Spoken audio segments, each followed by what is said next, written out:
तो आज के सेशन में मैं आपको 3 या 4 बुनियादी बातों को से रूबरू करवाऊंगा। पहला है व्हाट इज टैक्स। हाँ जी, बताइएगा व्हाट इज टैक्स। आपने भी सोचा होगा टैक्स का सब्जेक्ट है तो टैक्स होता क्या है। हाँ जी, कुछ आइडिया? सर आंसर कैसे देंगे हम लोग? आप दीजिएगा, आपकी मन की बात मैं पहचानता हूं। गाइस, टैक्स है आपका लगान। यस, टैक्स इज लगान। आपने ये आमिर खान की मूवी देखी होगी जिसपे लगान किसानों पे लगाया जा रहा था बाय ब्रिटिश एम्पायर। तो गाइस, टैक्स लगान ही होता है। बस फर्क ये है, लगान वॉज नॉन मॉनेटरी। लगान वॉज नॉन मॉनेटरी। क्या होता था, किसान फसल का कुछ हिस्सा ब्रिटिश सरकार को देता था, उससे पहले राजा रजवाड़ों को देता था। कुम्हार घड़े बनाकर, अगर 100 घड़े बनाए तो 25 घड़े राजा के दरबार में देके आने पड़ते थे। कोई सिंगर है, डांसर है, वो राजा के दरबार में परफॉर्मेंस दे देता था। तो अपने कर को, टैक्स को नॉन मॉनेटरी रूप में पहले दिया जाता था एंड उसको हम कहते थे लगान। इनफैक्ट इससे भी पहले हमारे एंशिएंट टेक्स्ट में जब चाणक्य की बात आती है तो उन्होंने भी कहा था कि राजा टैक्सेस को इस प्रकार से लगाए जिस प्रकार से एक मधुमक्खी फूल से शहद निकालती है। वो इतना निकालती है कि फूल को दर्द ना हो और उसका पेट भर जाए। उसी प्रकार से this is the concept of Indian scholars over the concept of taxation. तो ये कोई 500 साल, 1000 साल का नहीं, ये हजारों साल का पुरानी की पद्धति है जहां पर राजा कर लगाता है, टैक्सेस लगाता है प्रजा की भलाई के लिए, प्रजा की सुख शांति के लिए। बस फर्क ये है, अब टैक्सेस क्योंकि करेंसी सिस्टम स्टार्ट हो गया है 50-100 सालों से, 150 सालों से पहले बार्टर सिस्टम चलता था, फिर कॉइन्स आने स्टार्ट हुए, फिर अब तो करेंसी सिस्टम बिल्कुल ही डेवलप्ड हो गया है। तो अब टैक्सेस मॉनेटरी हो गए हैं, अदरवाइज टैक्सेस पहले नॉन मॉनेटरी थे और कोई नया कॉन्सेप्ट नहीं है। अगर हम लीगल डेफिनेशन की बात करें तो टैक्सेस में 3 या 4 बातें हर टैक्स में आपको मिलेंगी।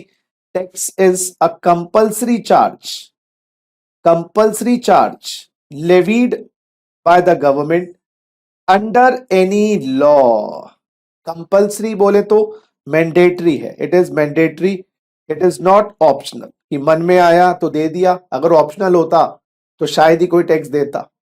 चार्ज बोले तो मॉनेटरी चार्ज, पहले मैंने आपको बताया नॉन मॉनेटरी चार्ज होता था, अब ये मॉनेटरी चार्ज है।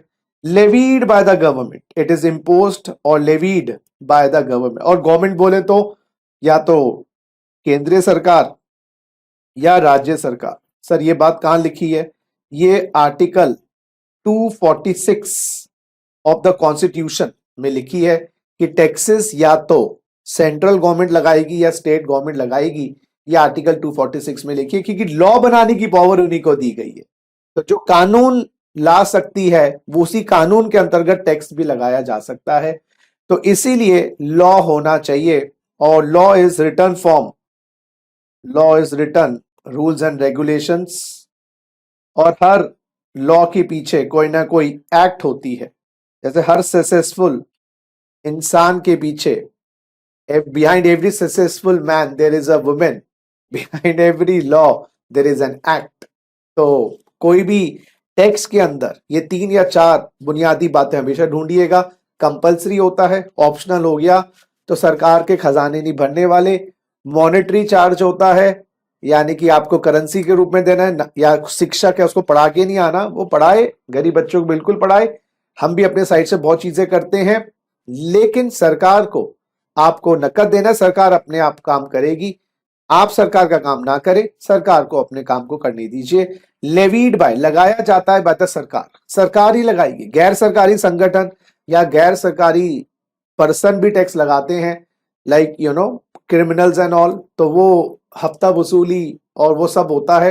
That is not a tax, that is a illegal tax, क्योंकि गवर्नमेंट लगाएगी तो लीगल बैकिंग होगी of the constitution, that you can challenge. अगर हिम्मत है तो आप चैलेंज कर सकते हैं।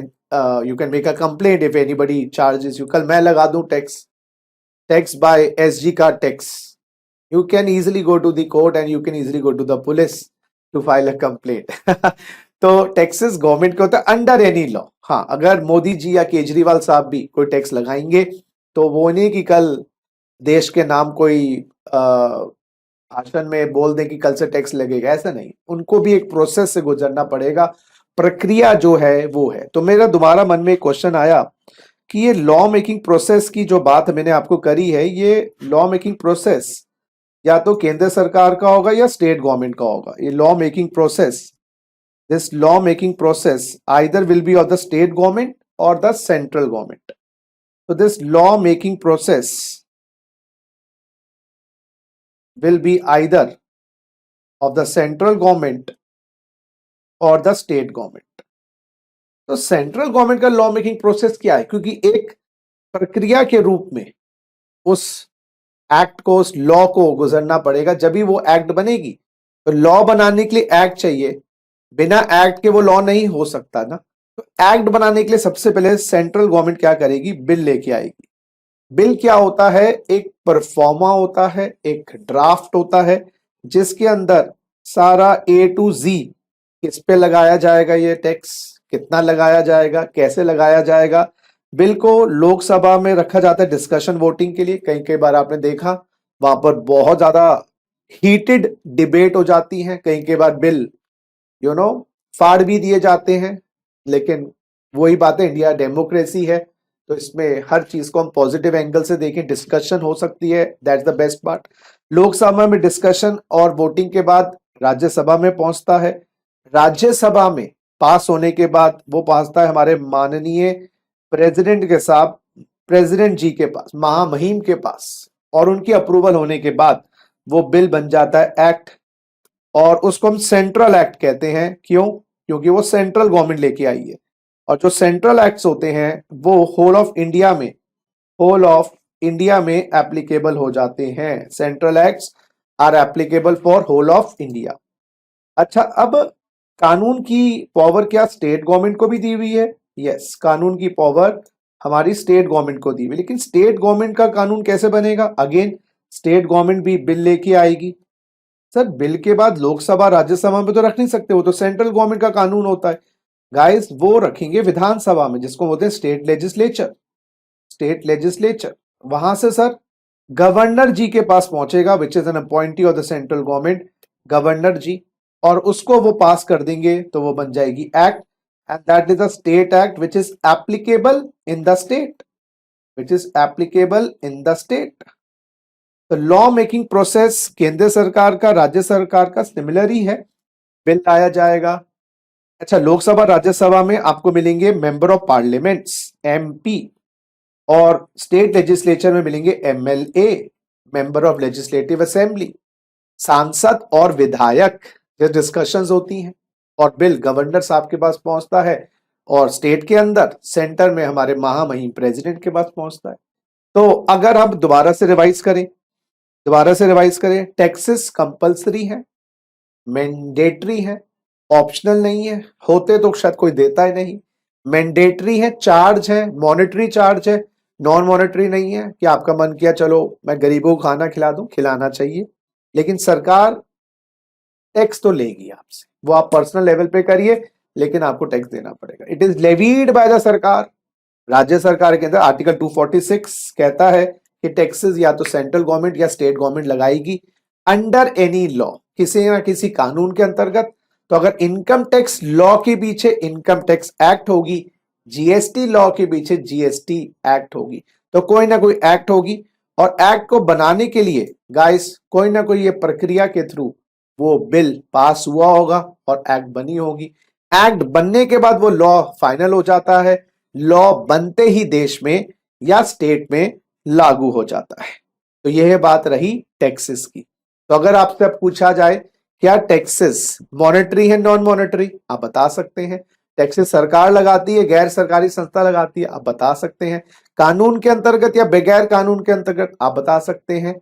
चलिए, दूसरी बात जो आती है, मेरे मन में क्वेश्चन उठता है, आपके भी उठता होगा कि मानते हैं सर टैक्सेस लगाना है, सरकार को करना है, लेकिन लगाती क्यों है?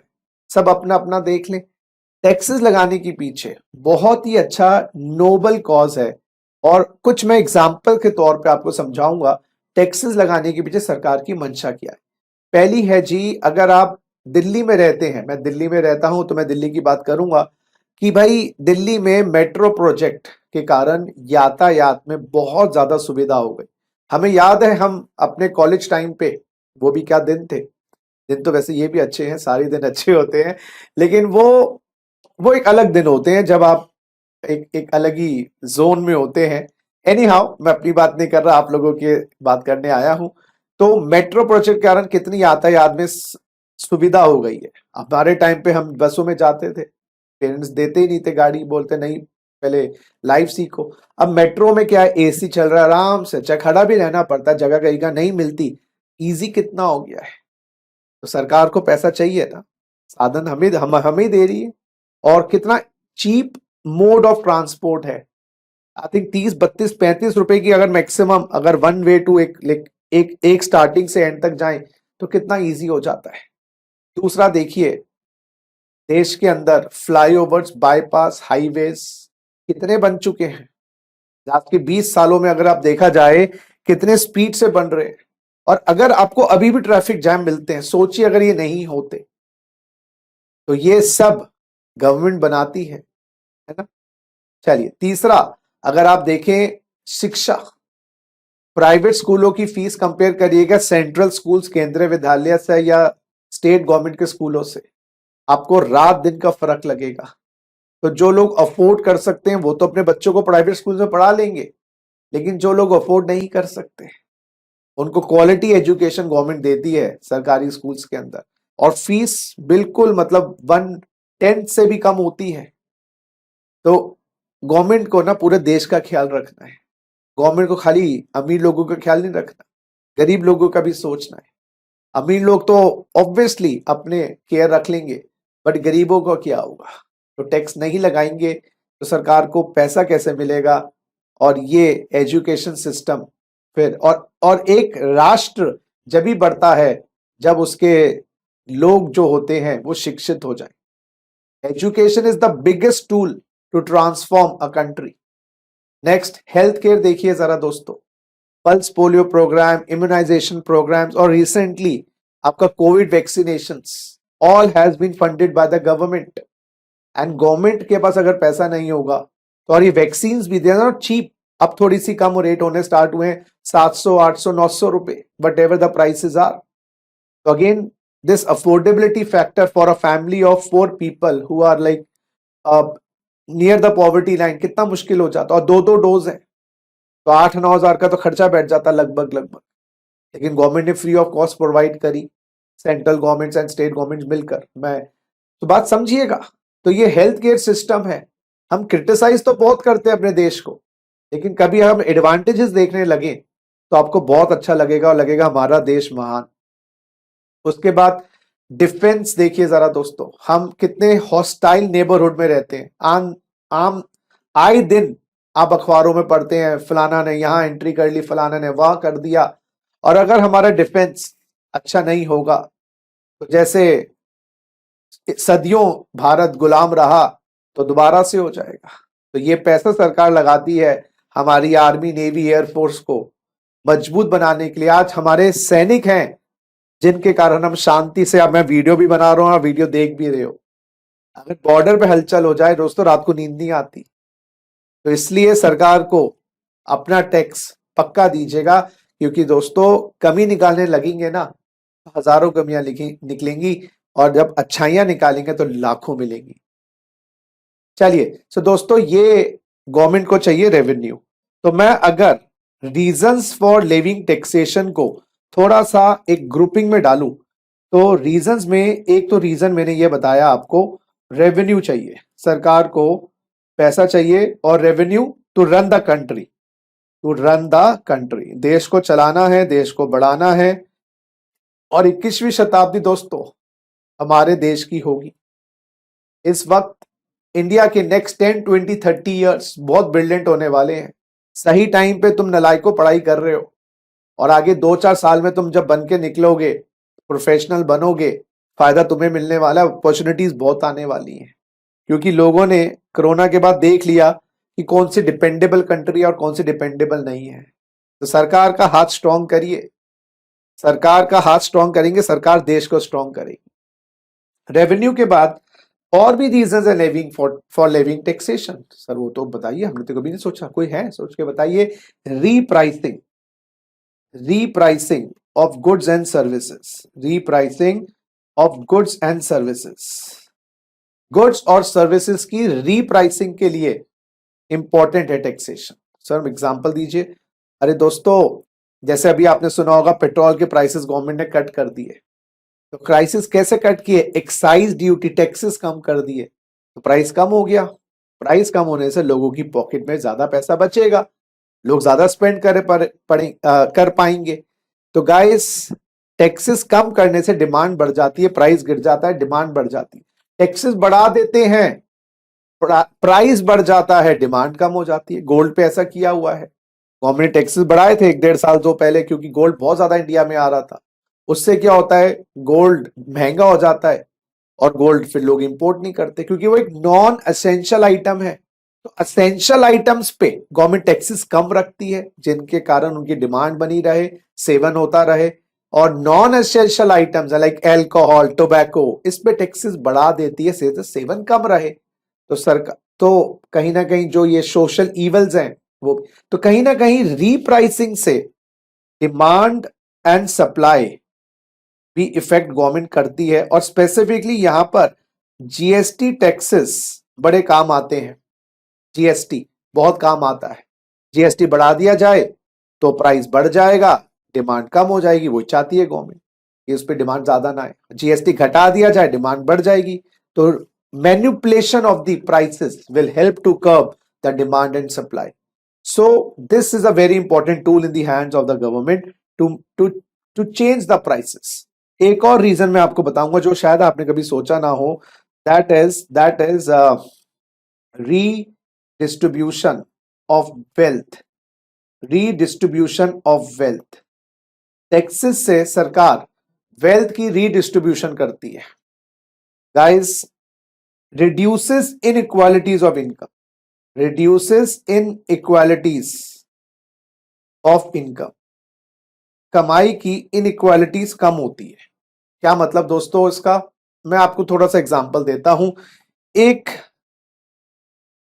रिच पर्सन 1 करोड़ रुपए साल का कमाता है, उस पे लगभग एवरेज 35 लाख का टैक्स सरकार ने लगाया, उसका 65 लाख रुपए बचे। और एक मिडिल क्लास का बंदा 10 लाख रुपए कमाता है, उस पे अप्रोक्स 1 लाख का टैक्स लगाया, 9 लाख रुपए बचे। देखिए सरकार ने किस प्रकार से दोनों का जो डिफरेंस है कम किया। क्योंकि अगर आप 1 करोड़ को 10 लाख से कंपेयर करेंगे तो 10 गुना ज्यादा कमाया, लेकिन अगर 9 लाख और 65 लाख को कंपेयर करेंगे तो 9, 18, 27, 36, 45, 54, 63, 6 9 है ना। तो approximately, yes my dear friends, approximately 6 to 7 times ये बैठता है 9 lakhs का 65 lakhs। तो कहने का मतलब क्या हुआ कि 10 गुना ज्यादा कमा रहा था, यहां पर अप्रोक्सीमेटली वो 6 टाइम्स या 7 टाइम्स ज्यादा कमा रहा है। तो गवर्नमेंट ने क्या किया? गवर्नमेंट ने रिच को ज्यादा टैक्स लगाया और पुअर को कम टैक्स लगाया। रीडिस्ट्रीब्यूशन ऑफ वेल्थ का मतलब रॉबिनहुड अप्रोच, अमीरों पे ज्यादा टैक्स लगाओ, गरीबों पे कम टैक्स लगाओ। इससे क्या होता है, गरीब के पास पैसा ज्यादा बचता है, अमीर का पैसा कम हो जाता है, और दोनों में जो डिफरेंसेस आ रहे हैं वो कम हो जाते हैं, इनइक्वालिटी कम हो जाती है। गरीब को शांति बड़ी रहती है, भाई उसके तो 65 लाख रह गए ना, ज्यादा कमाने का फायदा क्या है। हाँ, डिसइंसेंटिव भी है कि ज्यादा कमाएंगे, ज्यादा टैक्स कम में बैठ लें, लेकिन सोशल इनइक्वालिटीज भी रिड्यूस होती हैं। 35 लाख जाने के बाद बंदा ज्यादा खर्च नहीं करेगा, इन्फ्लेशन भी कंट्रोल में रहेगा, और जिसके बाद 10 लाख है वो बोलेगा चल यार मैंने टैक्स कम लगा, मैं थोड़ा सा खर्च कर लूं। तो in order to maintain the balance of income between the two persons, taxes play an important part. And last but not the least, representation.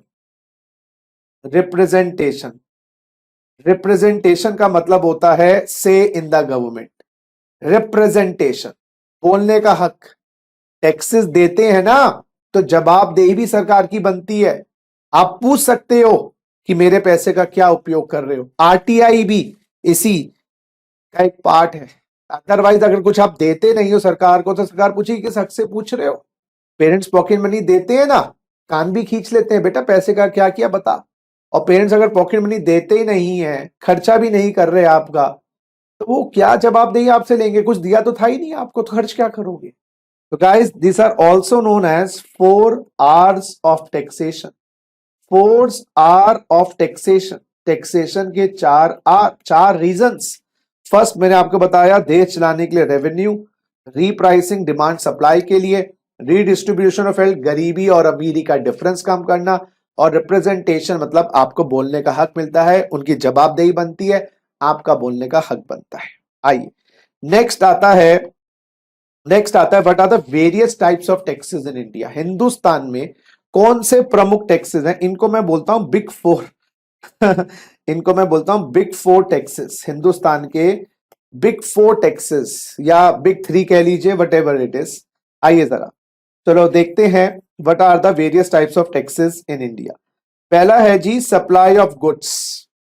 अगर हिंदुस्तान में गुड्स को सेल किया जाए, AC, TV, fridge, laptop, mobile phone Hindustan में, तो भैया seller को GST लगाया जाएगा, goods and service tax. Goods and service tax, goods के सप्लाई पे जीएसटी लगता है।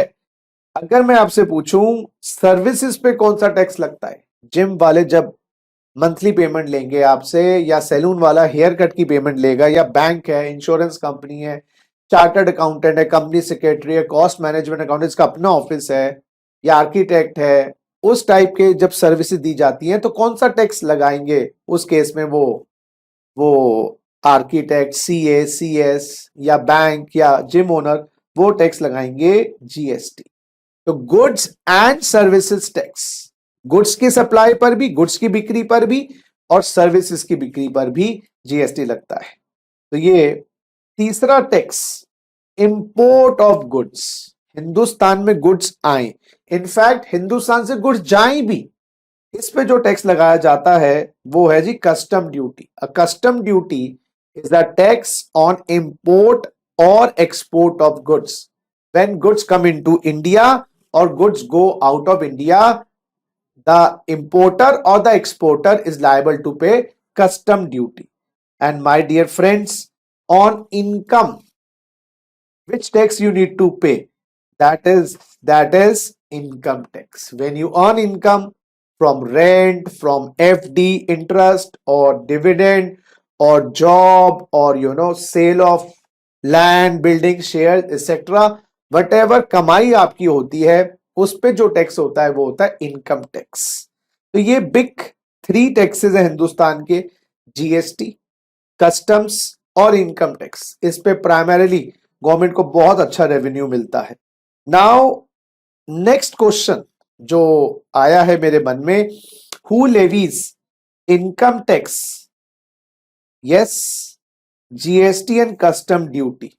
सर इसका आंसर मैं दूं, बताओ बच्चे। इसका आंसर है सर सरकार। सरकार टैक्सेस लगाती, बिल्कुल आपने सही बोला, गवर्नमेंट लगाती है टैक्सेस। लेकिन गवर्नमेंट में एक है सेंट्रल गवर्नमेंट और एक है प्यारे बच्चों स्टेट गवर्नमेंट। आपको यह बताना है, गवर्नमेंट तो आपने सही बोला, लेकिन ये टैक्सेस कौन से लगाते हैं, income tax, GST and custom. इसका आंसर मैं आपको देता हूं, जस्ट अ सेकंड गाइस। हाँ जी, तो इसका आंसर है बड़ा simple, income tax and custom duty is levied by the central government. Sir income tax और कस्टम ड्यूटी सेंट्रल गवर्नमेंट लगाती है, सर ये कैसे पता चला? इसका आंसर वही छुपा है आर्टिकल 246।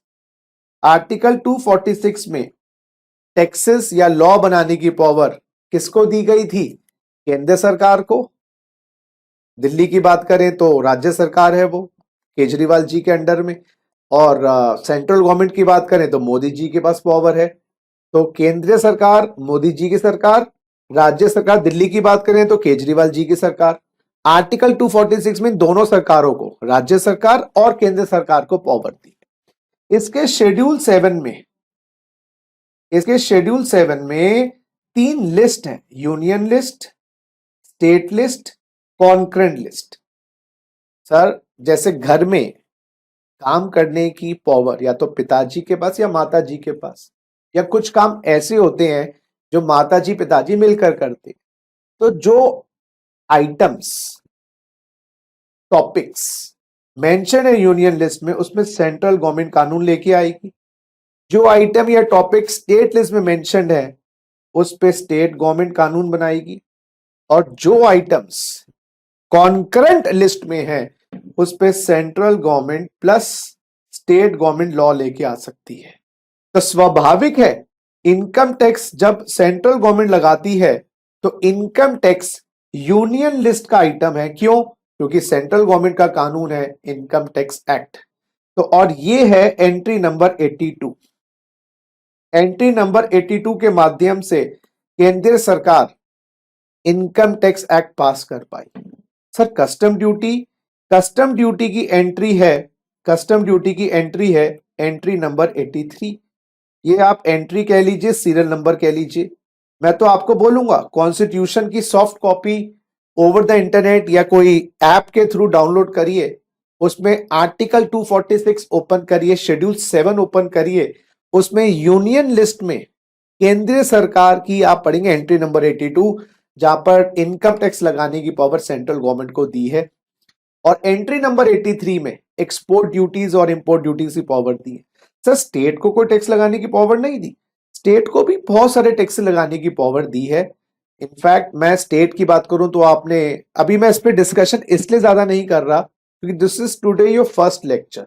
तो अभी मैं बहुत ऐसे tax like employment tax and stamp duties हैं जो स्टेट गवर्नमेंट लगाती है, लेकिन अभी मैं उस पर ज्यादा तवज्जो या फोकस नहीं दे रहा क्योंकि आज बुनियादी क्लास है और बुनियादी चीजों को मैं बता रहा हूं।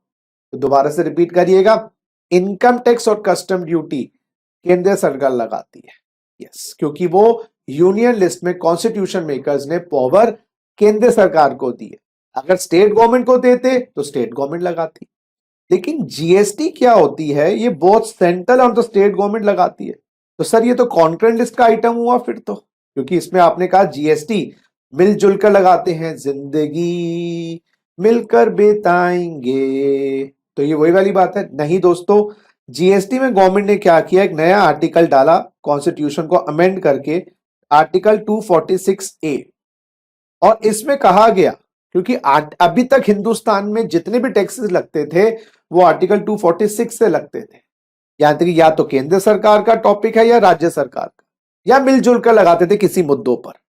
कॉन्करेंट लिस्ट में जो टॉपिक आते हैं, मैरिज है, मैरिज के ऊपर लॉज, एजुकेशन के ऊपर लॉज, वो कॉन्करेंट लिस्ट के आइटम्स है।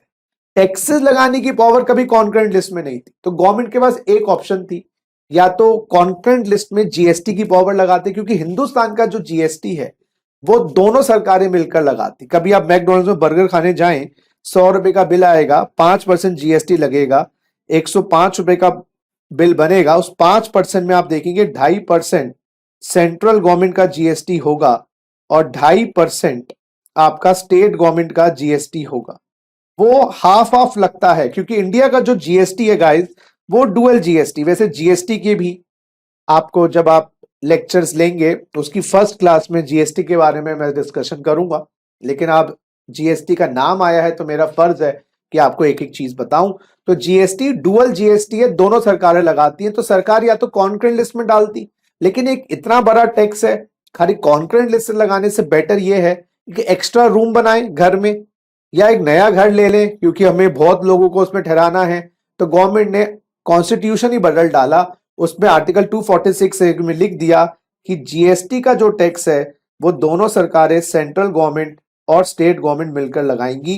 तो गाइस जीएसटी जो है किसी लिस्ट के माध्यम से, जीएसटी किसी लिस्ट के माध्यम से नहीं लगाया जाता, नो लिस्ट। तो दोबारा से रिपीट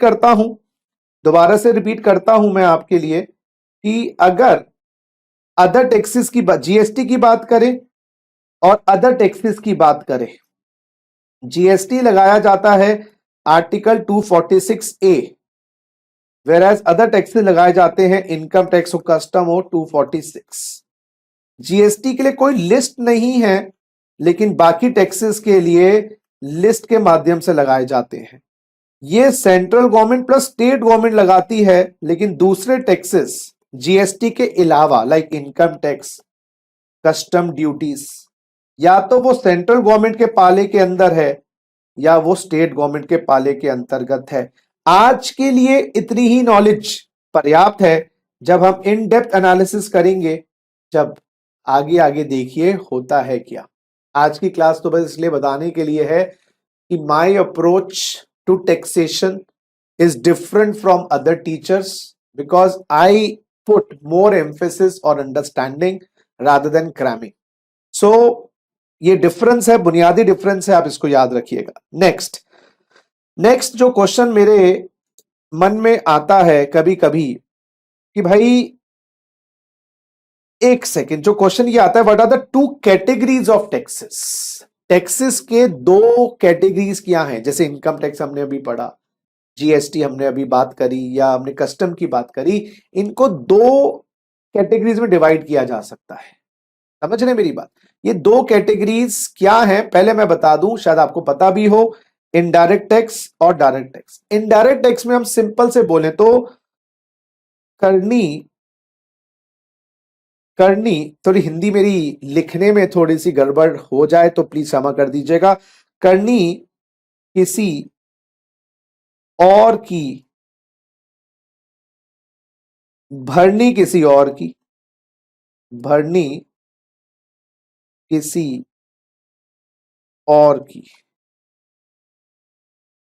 भाई क्राइम कोई करे, सजा कोई और पाए। डायरेक्ट टैक्स जिसकी करनी उसकी भरनी, उसकी भरनी, जिसकी करनी उसकी भरनी। तो person on whom tax is levied, person bearing tax are different. जिस पे लगाया गया और जिसकी जेब खाली हो रही है वो अलग अलग है। करनी किसी और की, भरनी किसी और की। एक और तरीके से समझाऊं, incidents and impact, incidents and impact on different persons. Whereas direct tax में पढ़े जरा, person on whom tax is levied and the person bearing tax are the same. जिसकी करनी उसकी भरनी, या incidents and impact on same person. जिसका crime उसी को सजा। सर एक बार थोड़ा समझाओ इस चीज को, आइए जरा इसको मैं आपको एग्जाम्पल के रूप में समझाता हूं गाइस। इसको एग्जाम्पल के रूप में टाइप्स ऑफ टैक्स, जीएसटी अभी मैंने बोला किस पे लगाया गया, विक्रेता पे, सप्लायर पे। गुड्स या सर्विसेज, बोलो जल्दी से बोलो, दोनों। सप्लायर ऑफ गुड्स और सर्विसेज। मैकडोनल्ड्स पे लगाया गया 100 रुपए पर 5 रुपए जीएसटी। बड़ी शातिर थे, बड़ी शातिर क्यों बोले हम इसको, स्मार्टनेस कहें, गवर्नमेंट कहती है। उन्होंने 5 रुपए बिल में लगा दिए और आपने दिए, तो इसका बर्डन किसके ऊपर पड़ा? लगाया तो जीएसटी मैकडोनल्ड्स पे गया था, जिम के मालिक पे गया था, बैंक पे लगाया गया था, लेकिन बियर कौन करेगा? कस्टमर, कंज्यूमर, उपभोक्ता, उपभोक्ता जो भोग रहा है। तो it is borne by recipient, recipient of goods और सर्विसेज। जो खरीदार है बियर वो करेगा, लगाया जाएगा सप्लायर पे, बियर करेगा रेसिपिएंट पे। ये दोनों अलग अलग है, सेम है? सर ये डिफरेंट है। तो ये हो गया करनी किसी और की, भरनी किसी और की। तू प्यार है किसी और का, तुझे चाहता कोई और है, वही वाली बात हो गई। अच्छा, कस्टम ड्यूटी सर किस पे लगाई जाती है? इंपोर्टर ऑफ गुड्स और exporter of goods out of India, और इंपोर्टर और एक्सपोर्टर ऑफ गुड्स। लेकिन बायर जो होगा, बायर ऑफ गुड्स, उससे रिकवर कर लेंगे। जैसे मुझे इंपोर्ट किया 100 रुपए का माल, 10 रुपए की ड्यूटी, 110 रुपए का मेरी खरीदी बैठी, अमेरिका से माल आया, मैंने 150 का बेच दिया तुम्हें, वो 10 रुपए मुझे यहां से रिकवर हो गए। तो लगाया मुझ पे गया, लेकिन जानी रिकवर तुमसे किया। करनी मेरी भरनी तुम्हारी, ये भी आईडीटी।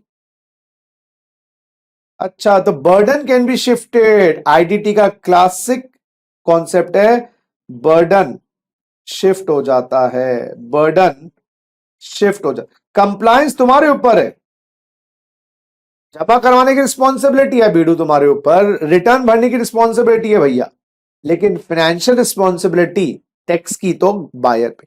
इनकम टैक्स किस पे? जो रुपया कमाएगा, पर्सन अर्निंग इनकम। अच्छा, बियर कौन करेगा? जेब किसकी खाली? मेरे पे इनकम टैक्स तुम दे दोगे क्या? सर, जिसका काम उसी को साझे, अपनी लायबिलिटी अपने आप बियर करो। पर्सन अर्निंग इनकम जिस पे लगाया गया वो ही बियर करेगा, तो इसको क्या बोला? DT, burden can not be shifted. तो गाइस, जीएसटी और कस्टम ड्यूटीज इनडायरेक्ट टैक्सेस हैं, इनडायरेक्टली कस्टमर पे करता है, वेयर एज इनकम टैक्स जिस पे लगाया गया डायरेक्टली वो पे करता है, बेचारा अपने दिल के अरमा आंसुओं में बह गए, उसके अलावा ऑप्शन ही नहीं है। बात समझ आ गई दोस्तों? तो आज की जो क्लास थी दोस्तों, इसी इसी मुद्दों पे आधारित थी, जहां पर मैंने आपको आज बुनियादी बातें बताई। एक बार फटाफट मैं रिकैप कर दूं, 3 या 4 क्वेश्चंस की हमने आज बात करी। सबसे पहले हमने बात करी टैक्सेस की। टैक्सेस होते क्या हैं? आपने बताया लगान। फिर 3-4 qualities, compulsory, monetary, central government, state government, under any law, law act. Taxes लगाने के पीछे 4 reasons, revenue, repricing, representation, redistribution. फिर आपने but are the various types of taxes, फिर मैंने आपसे ये पूछा तो आपने बताया, बिल्कुल सही बताया सर, हमने तो बताया नहीं। अरे, आपके दिल की बात मैं जानता हूं। जीएसटी जो गुड्स और सर्विसेज पे है, इंपोर्ट एक्सपोर्ट पे कस्टम्स, और इनकम टैक्स इनकम पे। इनकम टैक्स और कस्टम्स केंद्र सरकार के टॉपिक क्षेत्र में, उनके अधिकार क्षेत्र में आते हैं, आर्टिकल 246 के अंतर्गत। जीएसटी आपका सेंट्रल और स्टेट गवर्नमेंट के इकट्ठे लगाते हैं, मिलजुल कर जिंदगी बिताएंगे, आर्टिकल 246A। फिर मैंने बताया जीएसटी कस्टम्स आर डायरेक्ट और indirect. Indirect, whereas income tax is a direct taxes. तो दोस्तों, आज की कहानी यहां तक थी। आगे के लेक्चर्स में मैं आपकी और इन डेप्थ एनालिसिस और टॉपिक्स और प्रोविजंस स्टार्ट करूंगा। चलिए, इसी बात, अच्छा, कोई अगर आपको समझ नहीं हो बात, कुछ आपको पॉइंट क्लियर नहीं हुआ, तो मैंने आपको ऑलरेडी अपने नंबर्स दिए हुए हैं, वहां पर आप डिस्कशंस कर सकते हैं मेरे साथ। वीडियो के डिस्क्रिप्शन बॉक्स में भी आप डाल सकते हैं अपने कोई पॉइंट्स हो। टेक केयर दोस्तों, और याद रखिएगा, जिसने टैक्स को डिटेल्ड में पढ़ा है उसने ही टैक्स को समझा है, और उसी ने ही टैक्स में महारत हासिल करी है। Because a strong foundation is a 100% proof of a strong building. Take care दोस्तों, take care.